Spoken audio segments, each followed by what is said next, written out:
అందుకే మనం అందరం కూడా ఇంకొక పక్క ఆలోచించాల్సింది, బోలెడన్ని సమస్యలు ఉన్నాయని మనం అనుకుంటే సమస్యలు మనల్ని మింగేస్తాయి.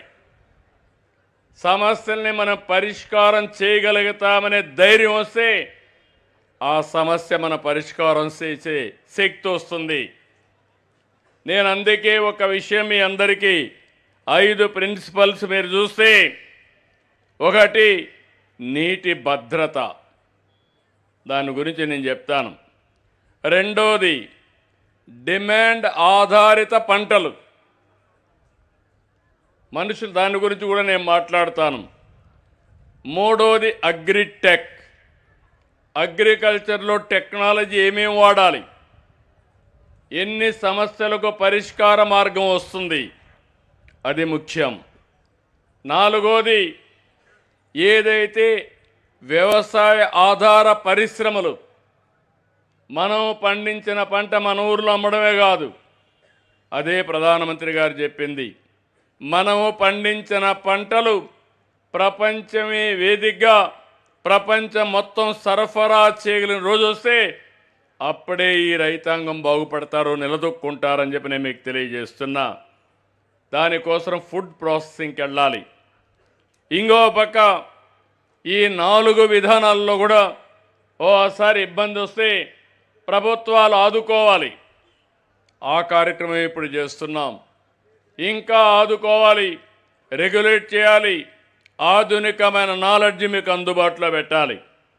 ఈరోజు మీరు ఒక్కసారి ఆలోచిస్తే, నేను ఏదైతే నీటి భద్రత గురించి మాట్లాడాను, నాగరిక ప్రపంచం మొత్తం ఎక్కడైతే బాగా అభివృద్ధి అయిందంటే ఎక్కడ నీళ్లుంటే అక్కడే అయింది. ఈ విషయం మీరు గుర్తుపెట్టుకోవాలి. ఈ రాయలసీమలో నేను కూడా పుట్టా, ఈ రాయలసీమలో నేను కష్టాలు చూసా. రాయలసీమ మీద ఆశ వదులుకున్నారు, ఎడారిగా మారిపోతుందన్నారు. ఎడారిగా మారిపోయిన సూచనలు కూడా వచ్చాయి.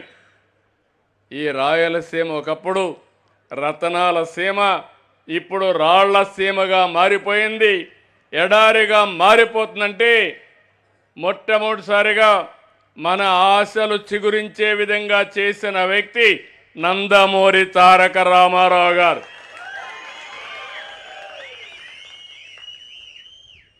నేను ముఖ్యమంత్రి అయిన తర్వాత కూడా అనంతపూర్లో రాయదుర్గం ఎడారిగా మారిపోతా ఉంటే డబ్బులు ఖర్చు పెట్టి ఎడారిగా మారకుండా ఉండాలంటే ఏం చేయాలో కార్యక్రమాలు చేశాను. అక్కడి నుంచి మన ప్రయాణం కొనసాగింది. దేశంలో ఇప్పుడు కూడా 2 జిల్లాలు తక్కువ వర్షపాతం పడే జిల్లాలు, అది అనంతపురం, జైస్వాల్, ఈ 2 జిల్లాలు ఉన్నాయి. అలాంటి ఉంటే ఈరోజు అంద్రి నీవా తీసుకొచ్చాం, నగిరి గాలేరు తీసుకొచ్చాం, తెలుగు గంగ తీసుకొచ్చాం, కేసీ కెనాల్ని అనుసంధానం చేశాం, హెచ్ఎల్సి అన్నీ తీసుకున్నాం. ఇవన్నీ చేస్తే ఎప్పుడూ రాయలు కట్టినటువంటి